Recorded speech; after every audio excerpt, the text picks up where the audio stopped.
ଏତେ ଉପଡୁଛି ଯେ ଗୋଟିଏ ବି ଚୁଟି ଝଡ଼ିବା ମୋର କମୁନି। ଦିନକୁ ଦିନ ବଢି ଚାଲିଛି ଚୁଟି ଝଡ଼ିବା। ଦେଖିଲୁ କେତେ ମୋ ଚୁଟି ଝଡୁଛି। ବାବା ଏତେ ଚୁଟି ଝଡୁଛି। ହଁ ବା ସବୁ କି ତେଲ ୟୁଜ କରୁଛୁ? ପତଞ୍ଜଳିର ତେଲ ୟୁଜ କରୁଛି, ଚୁଟି ଝଡ଼ିବା ଜମା କମୁନି।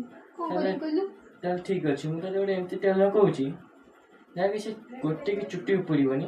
ଦେଖିଲୁ ଟିକେ ସତରେ ତ ସାଙ୍ଗମାନେ ତ ଆପଣମାନେ ତ ଦେଖିଲା ବହୁତ ଚୂଳ ଉପୁଡୁଛି। ତ ପ୍ରାୟ ଲୋକଙ୍କର ଆଜିକାଲି ଚୁଟି ଉପୁଡ଼ିବା, ଚୁଟି ଝଡ଼ିବା ବହୁତ କିଛି ସମସ୍ୟା ଅଛି। ତ ଆପଣମାନେ ବହୁତ କିଛି ତେଲ ୟୁଜ କରୁଛନ୍ତି କିନ୍ତୁ ଚୁଟି ଉପୁଡ଼ିବା କମୁନାହିଁ। ଆପଣମାନେ ଗୋଟେ ଆସନ୍ତୁ ରହିଥା, ତ ଆପଣମାନେ ଆସନ୍ତୁ, ତୁ ଦେଖିବୁ ସାଙ୍ଗମାନେ ବି ଦେଖିବେ। ସାଙ୍ଗମାନେ ଆଉ ଡେରି କଣ ପାଇଁ, ତାହେଲେ ଆସ ଦେଖିବେ। ଏଟା ହଉଛି ୟଶୋରା ହେୟାର ଅଏଲ।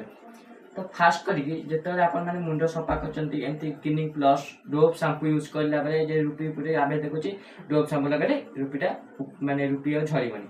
ତ ଫାଷ୍ଟ ଯେତେବେଳେ ଆପଣମାନେ ଗାଧେଇବେ ତ ଫାଷ୍ଟ ଆପଣ ଏଇ ତେଲକୁ ରାତିରେ ଶୋଇଲା ବେଳେ ମାରିଦେବେ।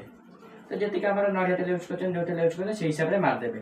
ତାପରେ ସକାଳେ ଯେତେବେଳେ ଆପଣମାନେ ଗାଧେଇବେ ତ ସାମ୍ପୁ ଯେମିତି ୟୁଜ କରୁଛନ୍ତି 2 ନମ୍ବରରେ, ତାପରେ ଆକୁ ସେମିତି ୟୁଜ ମାନେ ସାମ୍ପୁ ମାରିକି ମୁଣ୍ଡରେ ମାରିକି ଧୋଇଦେବେ। ତାପରେ 5 ମିନିଟ୍ ପରେ ଏଟା ମିଶାଇବେ ମାରିବେ, ତାପରେ ଧୋଇଦେବେ। ତାପରେ ଲାଷ୍ଟକୁ ଆପଣମାନେ ପ୍ରାୟ ଲୋକ ମୁଣ୍ଡ ଧୋଇ ସାରିଲା ପରେ କ୍ଲିନିଂ ପ୍ଲସ୍ ଏମିତି ଲଗାଇବା ପାଇଁ ଚୁଟି ମାନେ ସର୍ଟ ଲାଗିବା ପାଇଁ ଟିକେ ଲଗାଉଛନ୍ତି। ତ ଲାଷ୍ଟକୁ କିଛି କ୍ଲିନିଂ ପ୍ଲସ୍ କିମ୍ବା କିଛି ନଡ଼ିଆ ତେଲ ଦରକାର ନାହିଁ। ଲାଷ୍ଟକୁ ଆପଣ ସେଇଆ ଏଇ ତେଲ ତେଲ ଅଛି ଆମ ସେୟାର ଏଇ ତେଲଟାକୁ ୟୁଜ କରିବେ। ଲଗାଇବା ଚୁଟି ପୁରା ସ୍ଲପ୍ ରହିବ, ନା ଚୁଟି ଉପୁଡ଼ିବ, ନା ଚୁଟି ଝଡ଼ିବ, ନା ଚୁଟି କୁଣ୍ଡେଇଲା ପରେ ଆମର ପାନିଆକୁ ଦେଖାଯିବ। ଏମିତି ଦେଖାଯାଉଛି ସେବେ ଦେଖାଯିବନି। 100% କାମ ଦବ।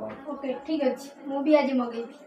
ଠିକ ଅଛି ସାଙ୍ଗମାନେ, ଇଏ କହିଲା ମଗେଇବ। ତ ଆପଣମାନେ ମଗେଇବାକୁ ଚାହୁଁଛନ୍ତି ତ ମଗେଇବାକୁ ଚାହୁଁଛନ୍ତି ଯଦି ତାହେଲେ ସ୍କ୍ରିନରେ ମୁଁ ନମ୍ବର ଦେଇଦେଇଛି।